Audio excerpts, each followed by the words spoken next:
Здравствуйте. В субботу вечером вас приветствует информационная служба ТНВ. В студии Лина Зинатуллина, и мы готовы рассказать о главных событиях дня. Подъем начался. В Татарстане за эту неделю заболеваемость ОРВИ и гриппом выросла на 46%. Пока и люди здоровы, нужно привиться, чтобы спокойно перенести подъем заболеваемости. О главных темах субботнего совещания в Доме правительства расскажет Вероника Гайнутдинова. 650 конкурсантов и экспертов из 13 государств. Очень интересное событие, которое тренирует профессиональные навыки.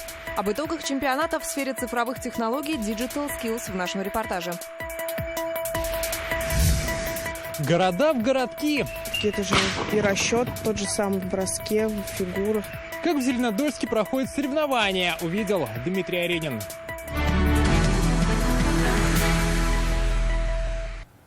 В Татарстане за эту неделю заболеваемость ОРВИ и гриппом выросла на 46%. Это 14 215 случаев.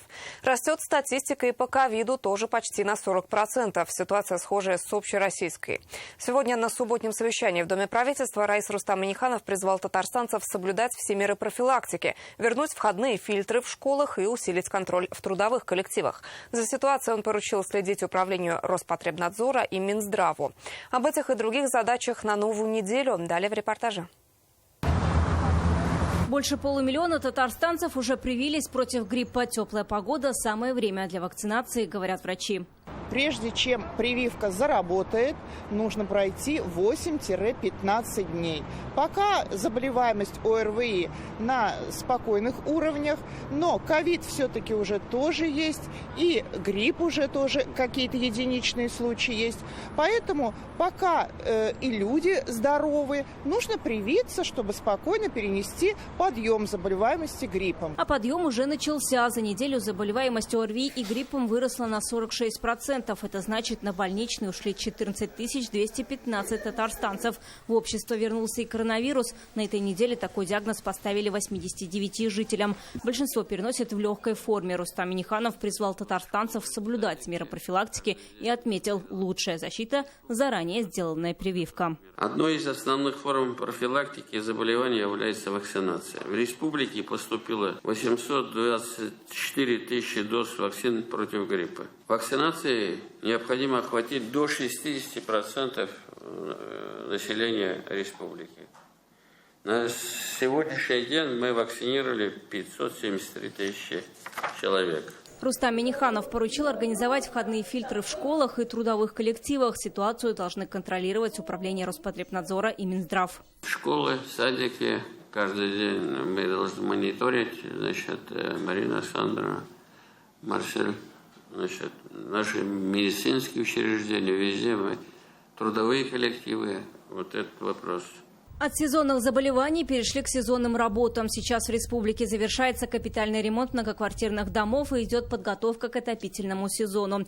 Ремонт закончили в 585 высотках. На 140 объектах работы еще ведутся. Об этом сообщил глава Минстроя Марат Айзатуллин. Объекты здравоохранения, образования, соцзащиты и другие полностью готовы к началу отопительного сезона. Рустам Минниханов поинтересовался, в каких районах есть проблемы. Есть у нас какие объекты?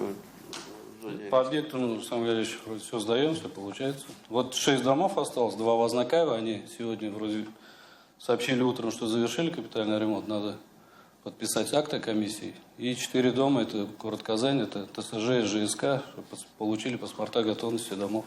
На финиш выходит и программа «Наш двор». На этой неделе о сдаче объектов сообщили еще 10 районов. Таким образом, на этот год программа завершилась для 31 муниципалитета. В оставшихся есть вопросы по дорожному покрытию и освещению. Здесь отдельно хочу отметить и Елабужский район. 43 двора было в этом году в программе, все закрыты. При этом вот Верхний Услон 9 дворов, Агрызский 8 дворов, Менделеевский 5 дворов. Выполнение от 60 до 80%. Прошу коллег ускориться с этой работой. Рустам Минниханов подчеркнул, все работы должны быть выполнены качественно и в срок. Районы, которые завершили программу на этот год, уже готовятся к 2024-му. Начались встречи с жителями, идет сбор пожеланий по благоустройству дворов. Вероника Гайнутдинова, Сергей Кузьмин, ТНВ, Казань. Сегодня днем на озере Подборное у садового товарищества «Строитель» Нижнекамского района утонул 36-летний мужчина. На место выехали спасатели и водолазы. После 3-часовых поисков из озера вытащили тело.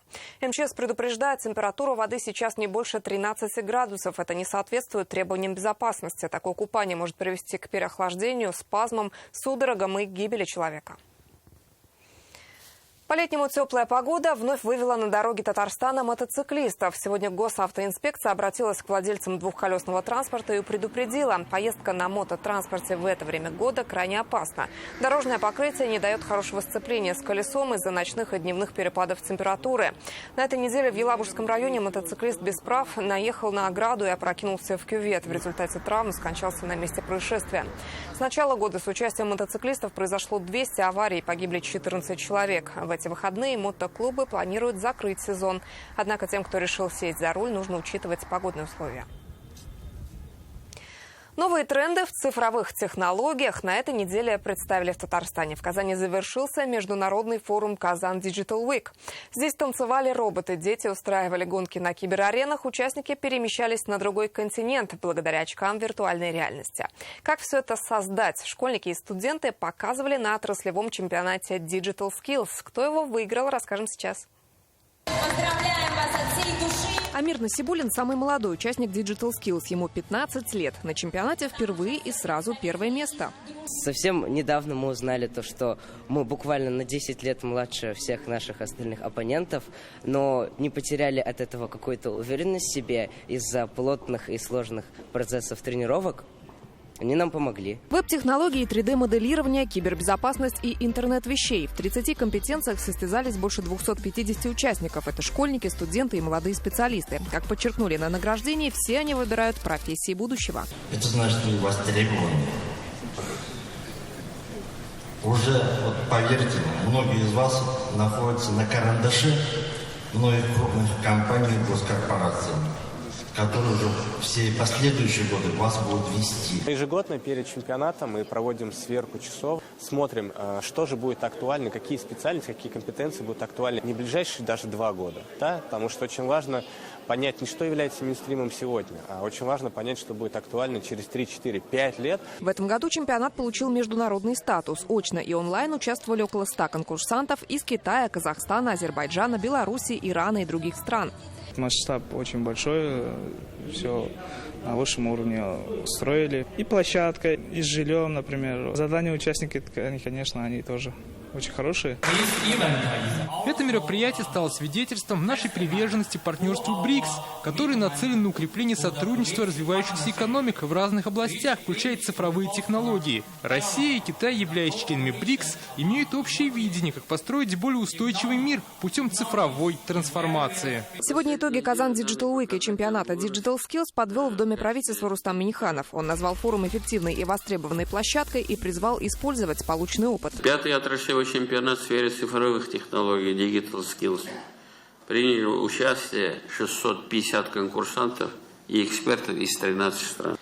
Министерству цифрового развития необходимо обобщить итоги форума и представленную на его площадках передовую практику для его применения в республике и учета при подготовке мероприятий в следующем году. Также Райс Татарстана поручил создать республиканский оргкомитет для подготовки к следующему форуму. Он отметил, будет и федеральный оргкомитет. Лина Зинатульна, Адель Медубаев, ТНВ, Казань. Сегодня Нижнекамск празднует День города. Нефтехимической столицы республики исполнилось 57 лет. К событию приурочили большие открытия. По улицам города поехал новый трамвай, на Вокзальной открыли дорогу. Появился бульвар имени Баки-Урманше, реконструировали любимый горожанами родник. Официально статус города Нижнекамску присвоили 22 сентября 1966 года. Накануне жители отдали дань уважения первостроителям. Сегодня общенародные гуляния со множеством интерактивных площадок. Из центра событий Алена Струменская.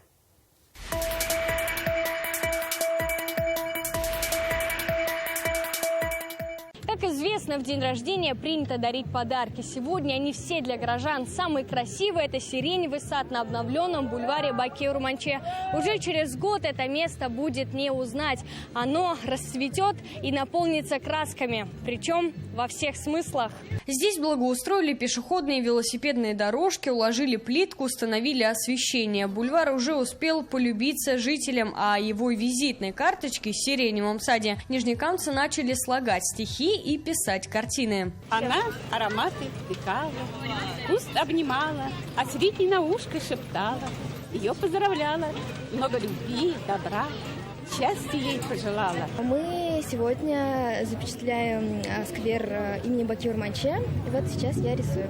Я буду использовать желтые, оранжевые тона, чтобы показать именно осеннее настроение.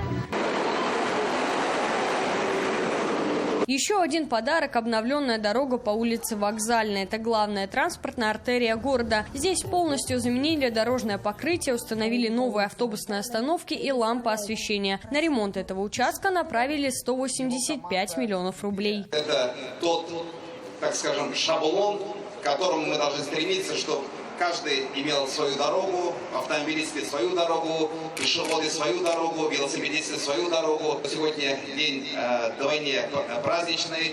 С одной стороны, это праздник нашего города, с другой стороны, это те объекты, которые мы сегодня открываем. Рамиль Мулин отметил, у Нижнекамска богатая история. Строительство города началось еще в 1961 году. Именно тогда заложили нефтехимический комбинат, позже шинный завод. В день рождения города отдали дань уважения его первому генеральному директору Николаю Александровичу Зеленову. Теперь трамвай его имени будет курсировать по Нижнекамску.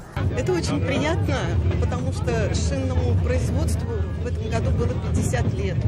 И такой руководитель, как Николай Александрович, внес очень-очень большой вклад в это производство и в жизнь города. Сейчас город – крупнейший центр нефтехимической промышленности. Здесь сосредоточена почти четверть всей производимой в Татарстане промышленной продукции. В городе проживают порядка 235 тысяч человек. И они сегодня главные участники праздничных мероприятий. Центральный городской парк «Семья». Его открыли к 50-летнему юбилею Нижнекамска. Спустя время он также неразрывно связан с днем рождения города. Сегодня, в 57-летие Нижнекамска, этот парк остается главной праздничной площадкой для народных гуляний. В парке сегодня как никогда многолюдно. Здесь проходит ярмарка мастеров, экологический фестиваль, работают спортивные площадки. Праздник нам очень понравился, все очень красиво, все обдуманно и для взрослых, и для детей. Очень сильно, наверное, я хотел пожелать это здоровье, как бы самое главное. Нужно заниматься своим здоровьем. Очень много успехов и благополучия, наверное. Праздник сегодня охватил весь город. Работало более 10 площадок. Кульминацией станет большой концерт, который совсем скоро начнется на этой сцене. А его главными звездами российская поп-группа «Отпетые мошенники». Вместе с ними под мотивы известных песен сотни горожан в очередной раз признаются в любви к родному Нижнекамску. Алена Струминская, Александр Лихачев, ТНВ, Нижнекамск. Выходцы из Нижнекамска сегодня работают на самых разных руководящих постах и никогда не теряют связь с родным городом и со своими земляками. На этой неделе все они встретились в Казани. В таком масштабном формате нижнекамское землячество собралось впервые за 10 лет. Знакомые лица, теплые объятия, признание в любви к родному городу и его жителям, а еще звездные гости. Все услышала и увидела уроженка Нижнекамска Светлана Звонарева. Замечательно просто. Восхищение. Перед встречей для почетных гостей ознакомительная прогулка по Казани. Старожилы Нижнекамска с восторгом отзываются о столице, мэром которой является их земляк. Мы очень рады, что руководителями этого прекрасного города являются наши земляки. Так масштабно землячество не собиралось 10 лет. При этом чаще всего они встречаются на событиях мирового уровня, которые принимает Татарстан.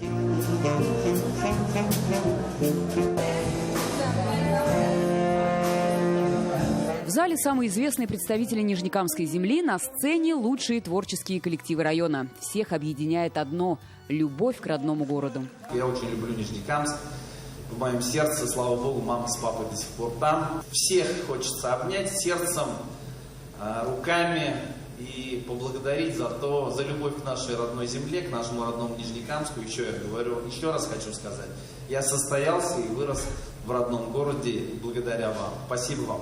Нижнекамское землячество создали в 1999 году. Долгое время его возглавлял народный поэт и общественный деятель Разиль Валеев.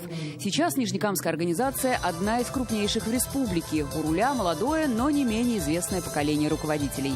Нижнекамское землячество очень активно участвовало в жизни Казани. И эту работу мы будем продолжать, приглашать на встречи с нашими ветеранами, с студентами. Сурайш, вас будем тоже приглашать на встречи. Всегда сразу едем домой маме, братьям, сестрам. В народе говорят, одна встреча – это одна жизнь. Действительно так.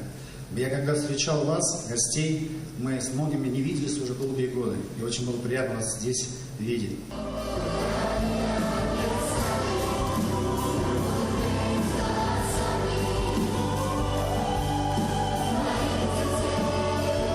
Радость этого вечера с нижнекамцами разделили звезды российской эстрады. Игорь Крутой спел песню «Мой друг», Сосо Павлиашвили подарил популярные композиции.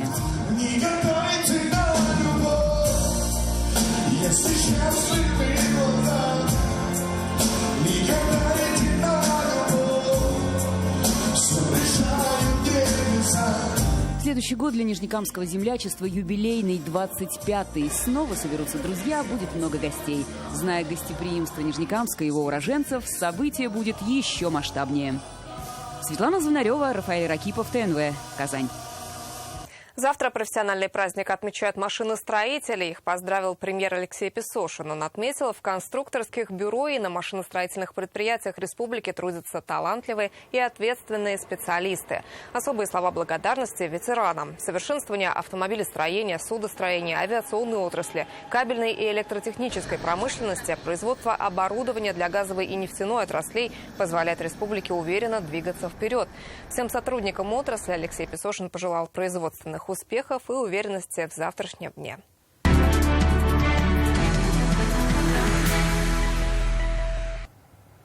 Мы продолжаем нашу специальную рубрику «Своих не бросаем». В ней говорим о журналистских репортажах из зоны СВО, показываем видеоматериалы о том, как там живут мирные жители, с какими испытаниями им приходится сталкиваться.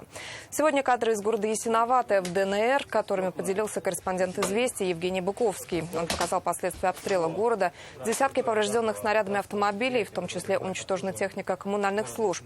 Пострадали 45-летняя женщина и 58-летний мужчина. Как сообщается, обстрел велся на протяжении 1,5 часов. Россия продолжает специальную военную операцию по защите жителей Донбасса, потому что мы своих не бросаем. В Татарстане уже 4-й месяц продолжает работать филиал Госфонда «Защитники Отечества». В ДК «Химиков» в Казани находятся кабинеты социальных координаторов, психологических и юридических консультаций, службы занятости. Ежедневно сюда обращаются порядка 20 человек. Это участники СВО и их родные. За каждым бойцом СВО, за каждой семьей закреплен отдельный специалист. Какие вопросы сейчас самые актуальные, с какими проблемами сталкиваются и как налаживают контакт с семьями погибших? Эти вопросы мы задали социальному координатору Риме Абдулиной. Рима Ильсуровна, здравствуйте. Здравствуйте. Государственный фонд «Защитники Отечества» начал свою работу 3 месяца назад. И хотелось бы немножечко окунуться в историю. Как все начиналось, с какими вопросами вы сталкивались и как вы их решали? Конечно, было сложно. Было сложно нам, было сложно бойцам. С семьями тоже было сложно. Было очень много вопросов и у них, было очень много вопросов и у нас. Были разные вопросы. В основном это все-таки получение удостоверения ветерана боевых действий, получение выплат по ранению. Очень многих ребят волновало, что где-то не сразу, где-то не в полном объеме, возможно.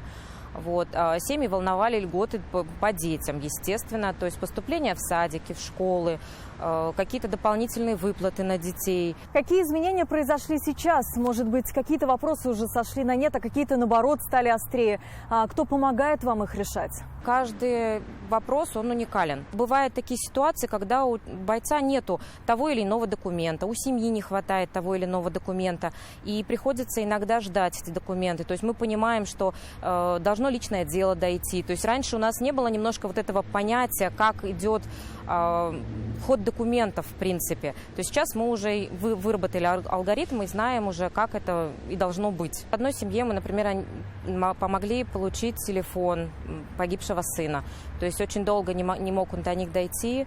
В итоге мы отправили письмо командиру части, и, наконец-то, вот семья на днях получила этот телефон. Хочется узнать, как вы выстраиваете свою работу с бойцами СВО, с их семьями. Сложно ли это и как вы находите точки соприкосновения? Конечно, мы работаем в проактивном формате, то есть это обязательно, потому что семьи погибших ребят, сами понимаете, они находятся в разной стадии горевания, то есть не все готовы, в принципе, идти на контакт, и людям очень сложно приехать в фонд, что-то рассказать, что-то, как бы себя даже показать, поэтому мы стараемся к таким семьям выезжать, то есть чтобы это было немножко такой формат общения на дому, чтобы им было проще, легче, потому что нам не сложно, нам только познакомиться с ними надо, да, и по возможности узнать, какие у них есть вопросы, какие есть проблемы, все, что мы можем решить, стараемся решить, конечно. Новый день – это, конечно же, новые вызовы, но за это время вы, наверное, уже выработали определенный алгоритм действия, определенную стратегию.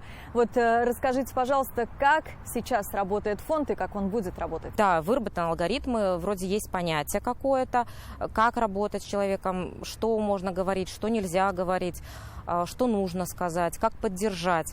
Но бывают такие моменты, когда приходит опять новая семья, новый боец с новым каким-то запросом, и ты понимаешь, что ты по-прежнему маленький котенок, который опять же барахтается, и вопрос этот нужно решить здесь и сейчас. И мы также пытаемся найти новые пути, новые алгоритмы решения уже нового вопроса. Римма Ильсуровна, я вас благодарю за интересную беседу. Желаю вам только успехов в работе и большого терпения. Спасибо большое.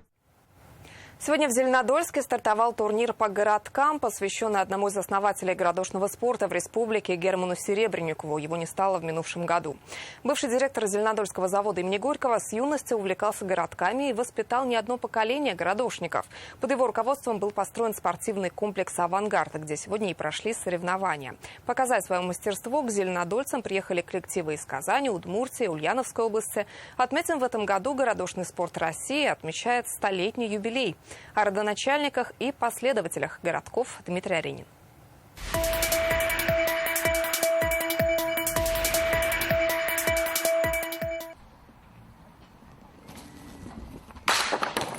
Зеленодолец Александр Туманов игру в городки увидел в юности. Это занятие ему настолько понравилось, что решил профессионально им заняться. Сам процесс, он, наверное, больше стабилизирует, такое, если честно, на самом деле городошный спорт очень много что дает. Здесь никогда не получится выполнить бросок, когда ты на нервах или ты что-то переживаешь. Городу Зеленодольска наш физкульт. Привет! В команде города Ульяновск физкульт. Привет! Показать свое мастерство и почтить память Германа Серебренникова на площадку вышли коллективы из Зеленодольска, Казани, Удмуртии и Ульяновской области. Герман Глебович более полувека работал на заводе имени Горького и популяризировал городошный спорт. Зеленодольск стал одним из его центров, воспитавшим многих мастеров спорта. Сам Герман Глебович играл в городки до 90 лет. В минувшем году его не стало. 50 лет он играл в полную силу, участвовал в соревнованиях. А остальное время он помогал, всячески помогал организации соревнований, выезду наших команд. И очень хочется, я очень благодарна городошникам, что они продолжают его любимое дело. Игра в городки известна уже несколько столетий. Официальным видом спорта она стала ровно 100 лет назад в Москве. Суть игры – метанием битой поочередно выбивать различные фигуры, состоящие из деревянных цилиндров. В нашей стране игра особенно популярна была в середине прошлого века. Основатель городков еще был Суворов. Он ввел в армию обязательно программу городков. Воины все занимались городошным спортом. Они развивали, зрение, ловкость, силу, выносливость. Сейчас интерес к городкам снова возрождается. Появляются обновленные площадки, приходит заниматься молодежь. Люди уже видят, что надо вот в такую погоду играть в городки, а не в телефоны сидеть на скамейке. Поэтому благодаря СМИ, благодаря той же интернетовской атмосфере, мы получаем своего зрителя. Как говорят болельщики соревнований, процесс действительно увлекательный. Замечательно. Я даже понимаю уже это городошный, где чего, кто тещу бьет, кто штрафной. Отдыхаешь как-то, задумываешься. Все-таки это же и расчет тот же самый в броске, в фигурах. Турнир по городошному спорту в Зеленодольске завершится завтра. Участники разыграют призы в личных и командных соревнованиях. Дмитрий Аринин, Данил Филатов, ТНВ, Зеленодольск. Настоящий парад воздушных шаров наблюдают в эти выходные жители Мамадыша и гости района. Красные, желтые, белые кружат над Вяткой. Здесь проходит первый фестиваль воздушных шаров «Хава-фест». В небо поднялись 10 аэростатов вместе с пилотами из Перми, Пензы, городов Московской области и других регионов России. Завораживающие виды с воздуха участники и гости фестиваля смогут наблюдать 4 дня. Шары поднимаются в небо с разных точек и приземляются в разных местах. По словам организаторов, «Хава-фест» должен стать новым туристическим брендом Мамадыша. Также воздухоплавание здесь рассматривают как вид спорта. Интернет-версию итогов прошедших 6 дней читайте на сайте интернет-газеты «Реальное время». Еще больше информации в нашей группе ВКонтакте и телеграм-канале. А сейчас прогноз погоды с Динаром Бодрудиновым. А я с вами прощаюсь. До встречи.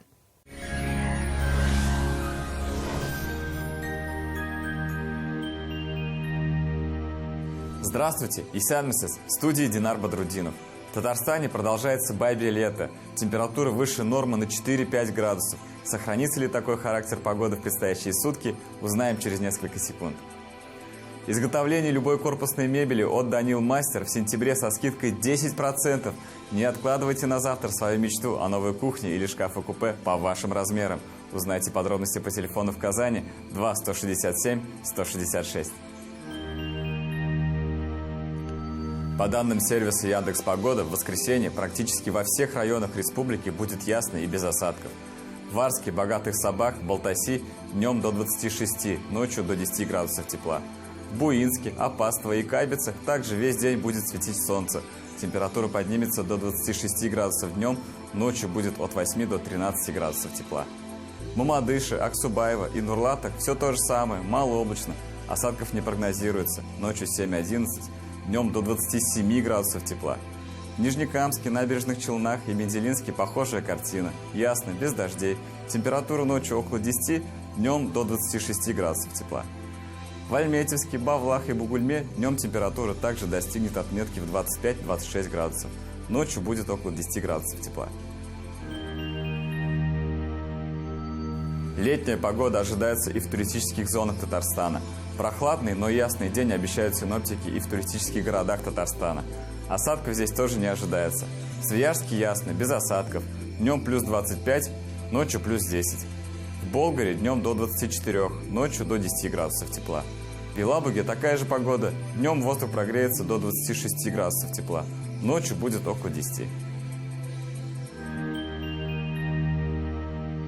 Банк Аверс оказывает весь спектр банковских услуг для частных лиц и корпоративных клиентов. Для бизнеса банк предлагает услуги по расчетно-кассовому обслуживанию, кредитованию, банковские гарантии и продукты с возможностью эффективно размещать свободные денежные средства.